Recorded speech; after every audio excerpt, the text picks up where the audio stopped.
अस्सलाम वालेकुम नाजरीन जी, मैं हूं नाइला भट्टी और आप देख रहे हैं न्यू BBC न्यूज HD। आइए शामिल करते हैं आज की अहम खबर शामिल करते हैं ज़िला सांगड़ से हमारे न्यू BBC न्यूज़ के रिपोर्टर अहमद खान की रिपोर्ट के मुताबिक सांगड़ मोहल्ला गरीबाबाद में सिकंदरी मस्जिद के खिदमतगार सूफ़ी मोहम्मद हनीफ फराइन के चहलम की तकरीब सिकंदरी मस्जिद में मुनाकिद की गई। नात खानी, कुरान खानी, फातिह खानी का अहतमाम किया गया। चहलम की तकरीब में हैदराबाद से सिलसिले नक्शबंदिया के अजीम बुजुर्ग हज़रत ख्वाजा पीर गुलाम हबीब नक्शबंदी, हज़रत अल्लामा मौलाना ताहिर महमूद अवान, हज़रत मौलाना मोहम्मद ज़ुबैर नक्शबंदी, मोहम्मद अरशद कुरैशी, मोहम्मद अशरफ कुरैशी और दीगर शख्सियात ने शिरकत की। अलावाज़ी दोस्त, अहबाब, अजीज़ो अकारब और गिरदनवा से बहुत बड़ी तादाद ने भी शिरकत की। चहलम की इस तकरीब में नातिया कलाम भी पेश किए गए, तकरीर भी की गई। नमाज ज़ोहर अदा करने के बाद दुआए खैर मांगी गई।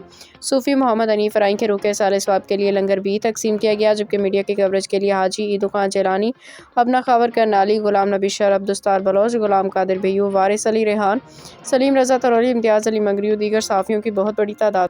अब तक के लिए इतना ही। मज़ीद खबरों और अपडेट्स के लिए देखते रहें न्यू BBC न्यूज HD।